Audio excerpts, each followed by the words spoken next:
बिस्मिल्लाहिर्रहमानिर्रहीम। अस्सलाम वालेकुम नाज़रीन। सुल्तान नूरुद्दीन ज़ंगी एक काबिल शब-ए-दार था और वो एक अज़ीमुश्शान सल्तनत का फरमारवा होने के बावजूद ऐसा मर्द दरवेश था कि जिसकी रातें मसाला पर गुजरती थी और दिन मैदान जहाद में वो अज़्मत व करदार का एक अजीम पैकर था, जिसने अपनी नोक शमशीर से तारीख़ इस्लाम का एक रोशन बाब लिखा। सुल्तान नूरुद्दीन ज़ंगी रात का बेशतर हिस्सा इबादत व मनाजात में गुजारता था। इसका मामूल था कि नमाज इशा के बाद बाकसरत नवाफिल पढ़ता और फिर सरवर कायनात हज़रत मोहम्मद मुस्तफ़ा सल्लल्लाहु अलैहि वसल्लम पर सैकड़ों मरतबा दरूद भेजकर थोड़ी देर के लिए बिस्तर पर लेट जाता। चंद सातों के बाद फिर नमाज तहज्जुद के लिए उठ खड़ा होता और सुबह तक नहायत ख़ुशू व खुशू के साथ इबादत में मशगूल रहता। एक शब वो दुरूद वज़ाइफ से फ़ारिग़ होकर बिस्तर पर लेटा तो ख्वाब में 3 बार रसूल करीम हज़रत मोहम्मद सल्लल्लाहु अलैहि वसल्लम की ज़ियारत हुई। बाज़ रवायतों में है कि सुल्तान ने मतवातर 3 रात हज़ूर नबी करीम सल्लल्लाहु अलैहि वसल्लम को ख्वाब में देखा। हर मर्तबा 2 आदमियों की तरफ इशारा करते हुए हज़ूर नबी करीम सल्लल्लाहु अलैहि वसल्लम ने फरमाया, या नूरुद्दीन, ये आदमी मुझे सता रहे हैं। इनके शुक्का से इत्तिसाल कर। नूरुद्दीन ये ख्वाब देखकर सख्त मुस्तरब हुआ, बार बार इस्तग़फ़ार पढ़ता और रो रो कर कहता, मेरे आका व मौला को मेरे जीते जी कोई सताई ही नहीं हो सकता। मेरी जान, माल, आलो औलाद सब आका मदनी पर निसार हैं। खुदा इस दिन के लिए नूरुद्दीन को ज़िंदा ना रखे कि हज़ूर नबी करीम सल्लल्लाहु अलैहि वसल्लम गुलाम को याद फरमाए और खुद मिश्क में आराम से बैठा रहे। सुल्तान नूरुद्दीन ज़ंगी बेचैन हो गया और इसे यकीन हो गया कि मदीना मुनव्वरा में ज़रूर कोई ऐसा नाइस्तनी वाक़या हुआ है जिससे सरवर कौनैन की रूह अक़दस को तकलीफ़ पहुँची है। ख्वाब से बेदार होते ही इसने हमें अरियान दौलत को साथ लिया और बहुत सा ख़जाना घोड़ों पर लदवा कर मदीना मुनव्वरा की तरफ रवाना हो गया। अहले दमिश्क सुल्तान के यकायक आज़म सफ़र होने से बहुत हैरान हुए, लेकिन किसी को मालूम न था कि असल बात क्या है।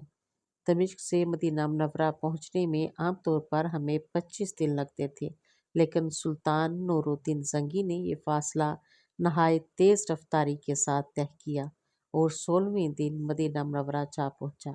अहले मदीना इसको अचानक आमद पर देखकर हैरान रह गए। सुल्तान नूरुद्दीन ज़ंगी ने आते ही शहर में आने जाने के दरवाजे बंद करा दिए, फिर मनादी करा दी कि आज तमाम अहले मदीना इसके साथ खाना खाए। तमाम अहले मदीना ने नहायत खुशी से सुल्तान नूरुद्दीन ज़ंगी की दावत कबूल की। इस तरह मदीना मुनव्वरा के तमाम लोग सुल्तान नूरुद्दीन ज़ंगी की नज़र से गुजर गए, लेकिन इनमें वो आदमी नहीं थे जिनकी शक्लें इसे ख्वाब में दिखाई गई थी। सुल्तान नूरुद्दीन ज़ंगी ने अकाबर शहर से पूछा कि कोई ऐसा शख्स तो बाकी नहीं रहा जो किसी वजह से दावत में शरीक ना हुआ हो। उन्होंने अर्ज़ की कि अहले मदीना में से तो कोई शख्स ऐसा नहीं रहा जो दावत में शरीक ना हुआ हो। अलबत्ता 2 ख़ुददार सईदा मग़रिबी जो मुद्दत से यहाँ मुकीम हैं नहीं आए। ये दोनों बुज़ुर्ग इबादत में मशगूल रहते हैं। अगर कुछ वक्त बचता है तो चंद बकी में लोगों को पानी पिलाते हैं। इसके सिवा वो किसी से मिलते मिलाते नहीं। सुल्तान नूरुद्दीन ज़ंगी ने हुक्म दिया, इन दोनों को भी ज़रूर यहाँ लाओ। जब वो दोनों सुल्तान नूरुद्दीन ज़ंगी के सामने हाजिर हो गए तो इसने एक नज़र में पहचान लिया कि ये वही 2 आदमी हैं जो इसे ख्वाब में दिखाए गए थे। इन्हें देखकर सुल्तान का खून खोल उठा, लेकिन तहकीक हाल ज़रूरी थी क्योंकि इनका लिबास ज़हदाना और शक्लो सूरत मोमनों की थी। सुल्तान नूरुद्दीन ज़ंगी ने इन दोनों से पूछा कि तुम दोनों यहाँ कहाँ रहते हो? उन्होंने बताया कि रोज़ा अक़दस के करीब एक मकान किराए पर ले रखा है और इसी में हर वक्त ज़िक्र इलाही में मशगूल रहते हैं। सुल्तान नूरुद्दीन ज़ंगी ने उन दोनों को वहीं अपने आदमियों की निगरानी में छोड़ा और ख़ुद अकाबर शहर के हमरा इस मकान में जा पहुँचा। ये एक छोटा सा मकान था جس میں نہایت مختصر سامان مکینوں کی زاہدانہ زندگی کی شہادت دے رہا تھا۔ اہل شہر ان دونوں کی تعریف میں رتب السان تھے۔ وہ بظاہر کوئی چیز قابل اعتراض نظر نہیں تھی، لیکن سلطان نور الدین زنگی کا دل مطمئن نہیں تھا۔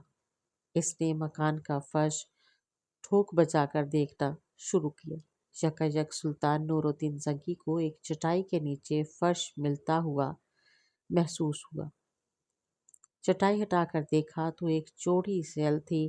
اسے سرکایا تو ایک خوفناک انکشاف ہوا۔ یہ ایک سرنگ تھی جو روضہ اقدس کی طرف جاتی تھی۔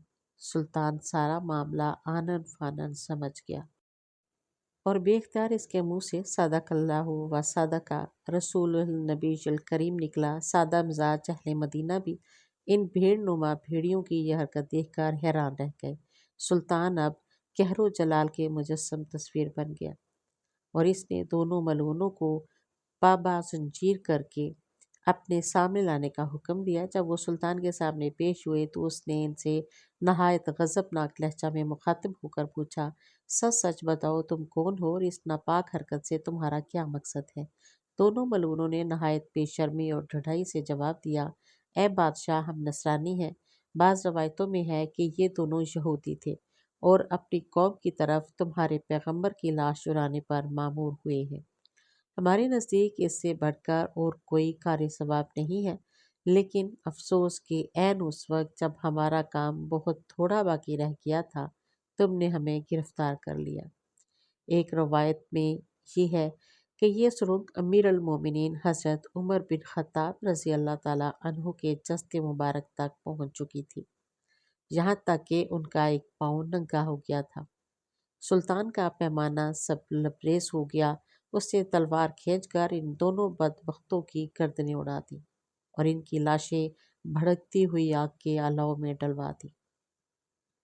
یہ کام انجام دے کر سلطان پر رنگ طاری ہو گئی اور شدت گریہ سے اس کی کھیکھی بن گئی اور مدینہ منورہ کی گلیوں میں روتا گھومتا اور کہتا تھا، نصیب کی اس خدمت کے لیے حضور صلی اللہ علیہ وآلہ وسلم نے اس غلام کا انتخاب فرمایا۔ جب سرائے قرار آیا تو سلطان نور الدین زنگی نے حکم دیا کہ روضہ نبوی صلی اللہ علیہ وآلہ وسلم کے گرد ایک گہری خندق کھودی جائے۔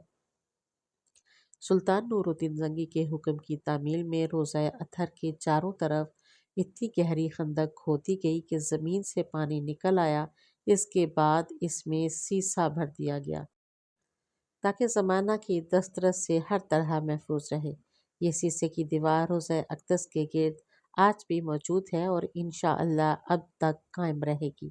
آج بھی اہل مدینہ سلطان نور الدین زنگی کا نام نہایت محبت اور احترام سے لیتے ہیں اور ان کا شمار ان نفوس قدسی میں کرتے ہیں جن پر سید البشر نے خود اعتماد کا اظہار فرمایا اور ان کے محب رسول ہونے کی تصدیق فرمائی۔